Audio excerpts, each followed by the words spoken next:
Hi, I'm Lee Stone, and this is your UFXBank Week in Review. Today, I will go over some of the major financial events of the past week and look at how they might impact the global currency markets.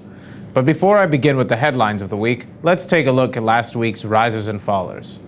The Euro-US dollar pair opened the week slow but made solid gains throughout the week. The pair was last trading at 144.82, a gain of 1.75% on the week. The British pound had an excellent week versus the dollar. Total gains by Friday's close were just under 1.7%, and the pair closed at 163.80. The US dollar had a somewhat mixed performance against the Japanese yen. After posting a weekly gain of 3.34% the previous week, the pair only managed a gain of 0.82% for this last week. The pair was last trading at 84.73. USD CAD had a decent start to the week on Monday, but began sliding and struggled throughout the week. Overall, the pair gained 0.8% and closed on Friday at 0.9552. Taking a look at commodities, gold had a great week. By the close of Friday trading, the yellow metal had risen 3.23% to close at $1,474 per ounce.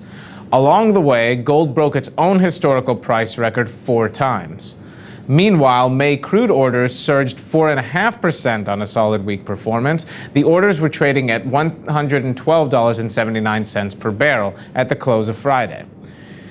In the news this week, the U.S. Treasury Department announced that they would delay their twice-yearly report on foreign exchange markets. Though the report was due on April 15th, the report will now be published after U.S. Chinese talks next month, according to the announcement. Other important meetings are also set to take place in the next month, including meetings of the Group of 20 finance ministers, the World Bank, and the International Monetary Fund. It is expected that among other issues, China's yuan will be one of the hot-button issues. Back in February, the Obama administration had refused to name China a currency manipulator.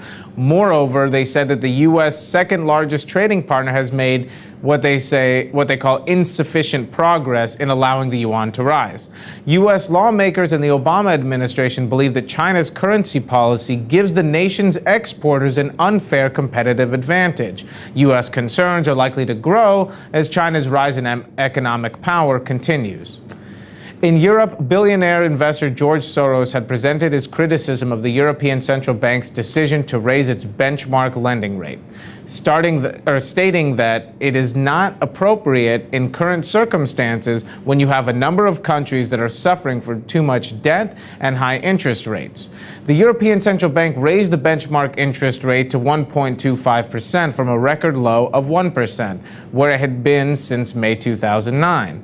There are some indications that policymakers are also planning to bring the rate to 1.5% in July and 1.75% in October. This rate may raise borrowing costs and hurt peripheral Euro region countries already struggling to service their debt. Soros' comment even comes after Portugal made a formal request for financial assistance. In South America, Brazil's real posted significant gains after a tax rule change took effect. This was the largest 2-week gain for the real in almost 2 years.